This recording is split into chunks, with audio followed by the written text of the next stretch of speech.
Brasil do século XXI conta com uma cafeicultura moderna e pujante, presente em diversas regiões do país. O café, além de fazer parte do dia a dia do brasileiro, é um dos principais produtos de exportação nacional e movimenta 10 bilhões de reais por ano. Mas os cafeeiros que hoje desenham paisagens por São Paulo, pelas montanhas de Minas Gerais e do Espírito Santo, ou dão formas variadas às terras do Cerrado brasileiro, pouco se parecem com aquelas plantinhas trazidas da Guiana Francesa, em 1727, pelo sargento-mor Francisco de Melo Palheta.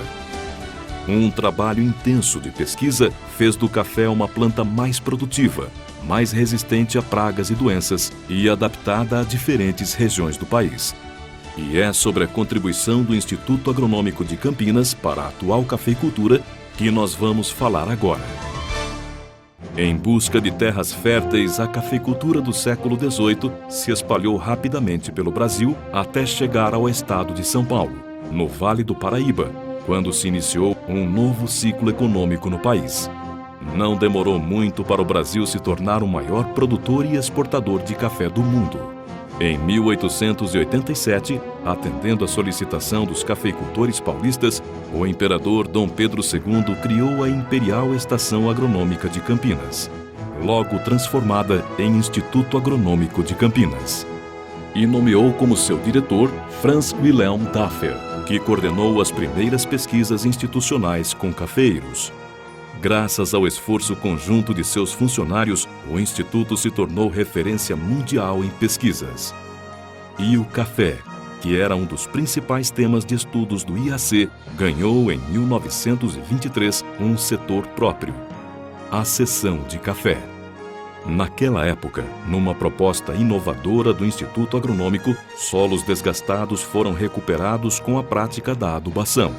Esta iniciativa aumentou a produtividade e a longevidade dos cafezais e possibilitou a sua fixação. No mesmo período, o IAC intensificou também suas orientações sobre formas de processamento e preparo do café, visando um produto de melhor qualidade.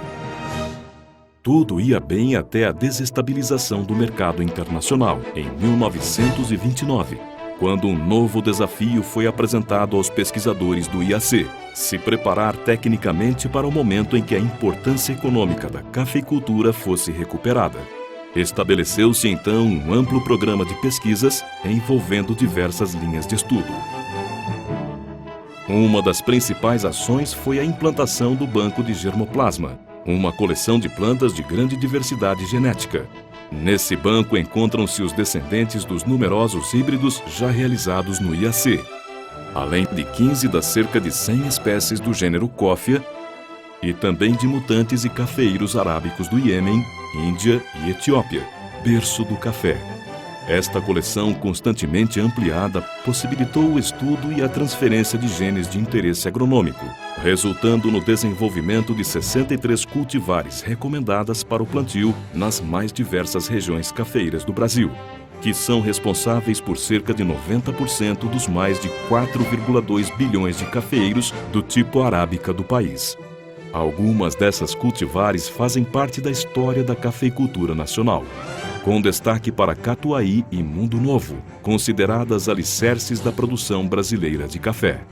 A pesquisa com variedades resistentes à ferrugem foi outra preocupação dos melhoristas de café do IAC, mesmo antes da chegada da doença ao país. Icatu vermelho, Icatu amarelo e Icatu precoce estão entre as variedades moderadamente resistentes à ferrugem lançadas pelo IAC, enquanto Obatã e Tupi, também lançadas pelo Instituto, são altamente resistentes à doença.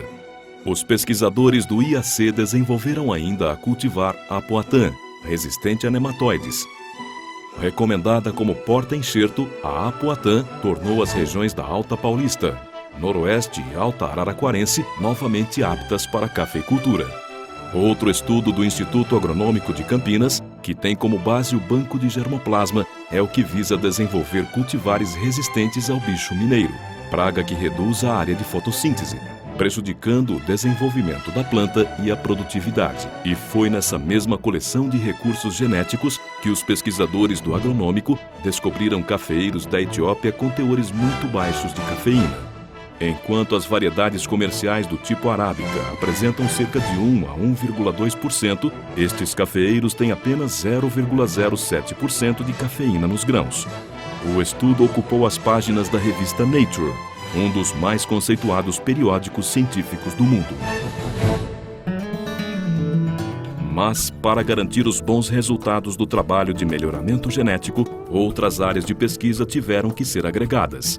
Além dos importantes trabalhos em melhoramento genético, o IAC também foi responsável pelo zoneamento climático para a cafeicultura no estado de São Paulo, determinando áreas com melhores condições de temperatura e disponibilidade de água para o cafeeiro. Além disso, foi um instituto agronômico que, na década de 60, estabeleceu as bases para o sistema de preparo do café cereja descascado, um processo que permitiu a melhoria da qualidade de cafés produzidos em locais mais úmidos e introduziu cafeicultores destas regiões em concursos de qualidade. Nessa mesma época, estudos sobre fertilidade do solo e nutrição mineral de plantas ganharam destaque quando os pesquisadores do IAC preconizaram o estudo de análises químicas do solo e análises foliares dos cafeeiros. A correção da acidez por meio da calagem e a utilização adequada de fertilizantes, definida por metodologia estatística, foram fundamentais para uma nova era na cafeicultura brasileira e possibilitaram o cultivo do café em terras mais pobres, como as do Cerrado em São Paulo, Minas Gerais e, mais recentemente, na Bahia. As topografias planas dessas áreas incentivaram o início de outra pesquisa no IAC, a de mecanização da colheita, tecnologia hoje bastante disseminada em lavouras de café e que reduziu o custo de produção de cerca de 2/3 daquele envolvido na colheita manual.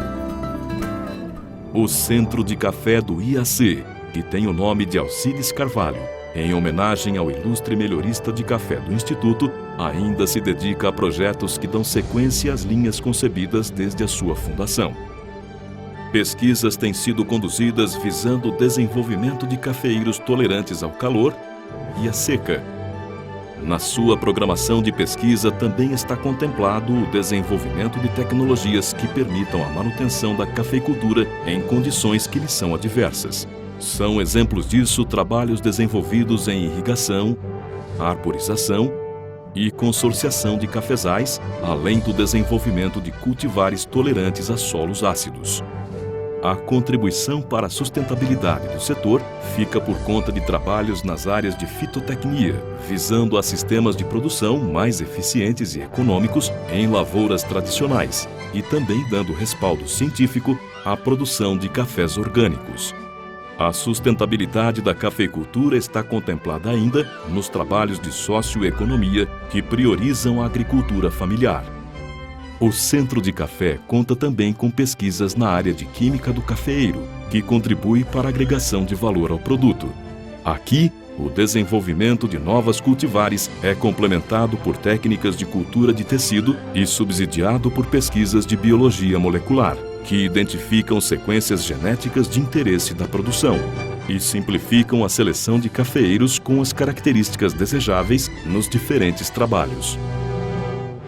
A história mostra o grande envolvimento do IAC com a cafeicultura e que a continuidade das pesquisas é o alicerce das suas contribuições.